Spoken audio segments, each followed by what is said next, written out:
Had an amazing time. So we heard. Yeah.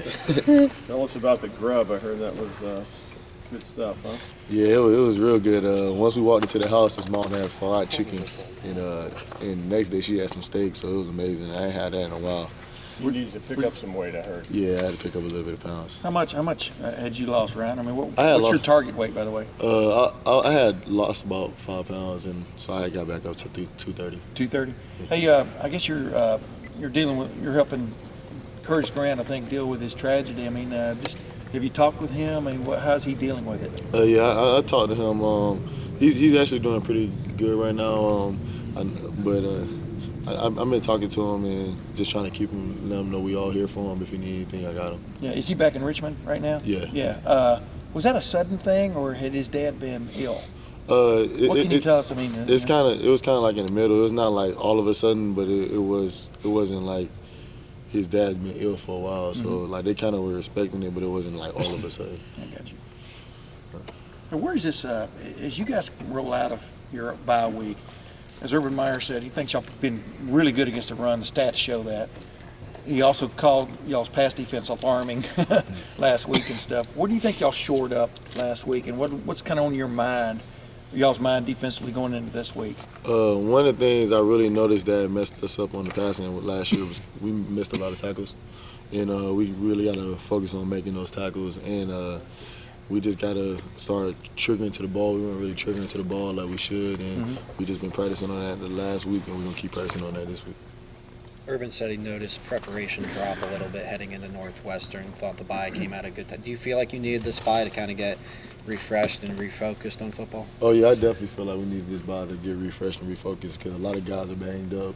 Some of the injured guys, we're going to get them back. And it's just 6 games in a row is a lot of games. So us getting this bye week is really helped.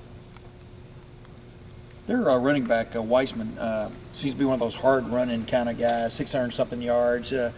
Just tell me what you know about him a little bit, and then sort of what's the key about handling a guy like that. Yeah, I noticed that he's like he's like a bruiser. He like to run right between the tackles. He's not gonna try to make you miss. He's pretty much gonna try to run you over. And those type of guys, you just gotta get them before they get going. Get them before they're going downhill. So that means we just gotta build a wall, make him keep bouncing outside, and once he's bouncing outside, he has no momentum. Right. Solid tackle. Sorry. Urban said over the weekend that he got a brief moment to sort of like watch some college football and see where you guys stack up a little bit, however brief it may be. Did you get a chance to do that, and how do you think you guys stack up? I watched a little bit of college football, and I seen a lot of good teams play, and I feel like we could play with any of them. So whatever happens. I feel like, and when the time comes, we're gonna play what we have to play. Did you watch Penn State, Michigan? To be honest, I was watching it, and I pretty much changed the channel. You missed a good ending. Yeah, I heard. My cousin told me. I already know who I wanted to lose, so that's all that matters. And the answer was? They lost. Ryan, what makes this team so successful on third down? The reason that they're really successful on the third down because they have a pretty good run attack, so they can do play action, and they have pretty good playmakers. They have a nice tight end and everything. You can throw it to him.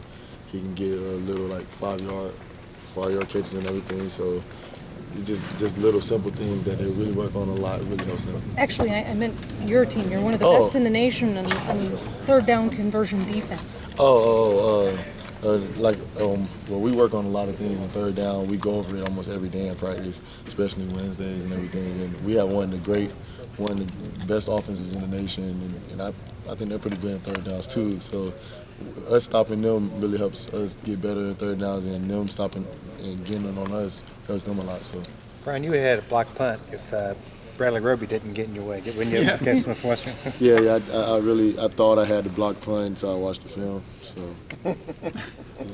A lot of chaos in there. Your team got it. That's all that mattered. The team got it, and we got a touchdown. So, as long as we putting points on the board, that's all that matters. Hey, what does it do for a team to make a play like that, where y'all, the offense was being sort of sluggish at that point? I'm talking about you guys. What did it just do for a team to know you can make a play like that, at a crucial moment in a game? It really helps out the team a lot, especially trying to get the momentum back because I feel like they had a lot of momentum on us. And just when you make plays on special teams, it really can change the mood of the game or just the outcome of the game. And we feel like if we made a play on the special team, it's really going to get the momentum of the game going back and everything start rolling. And once we did it, that's what happened. Gotcha, man. Thanks. Ryan, in talking to Coach Withers here today, talking about the ability defensively, you'd ideally want to play probably 7 guys up, maybe even just to help you with back coverage, help your pass defense a little bit more. Do you all feel like you'd want a little bit more responsibility, maybe play with 1 less man up front to give the back a little bit more support? You know what I'm saying? Do you feel like you can take on that little added responsibility, win more individual battles, stop the run with maybe 1 less guy to help the back? You kind of If that's possible. You know what I'm saying? Like not playing that type of, 8 guys dropping in pass support. Feeling like you can win battles up front. Is that something that you all sort of look at as important as you move through the year, being able to win more battles up front so you don't have to support as much? Oh yeah, I feel like we definitely got to win some battles up front, especially when we have 4-man pressure or even sending extra guys, because we really have to help those guys. We can't hang them out there on the string. Right. And I feel like we're gonna really focus on that this week and the weeks to come. That we're gonna have to win our individual battles up front, even the linebackers when they're blitzing, because you can't ask a guy to cover somebody for 4 to 5 seconds. Nobody can do that. So You seem to have become you seem to be more effective as a blitzer this year than last year. I don't know if you agree with me or not. I mean, where's that sort of coming from? Why have you improved in that area? I feel like going against our offense, they have a lot of schemes, and Coach Fickle teaches us a lot of the blocking schemes that teams do. Our offense always shows us the different schemes that teams go against. So when we blitz teams, it really helps us really figure out what type of scheme they're running, when we can just look at the back or the lineman or even some of the checks that they're making. We can just find out what they're doing. So it really helps us out a lot when we're going against our offense, because they practice those schemes against us all the time. I got you, man. Thanks. Ryan, have you ever? Is he done? Yeah. Oh. Thanks, Ron. Thank you, sir. Appreciate it. Yeah.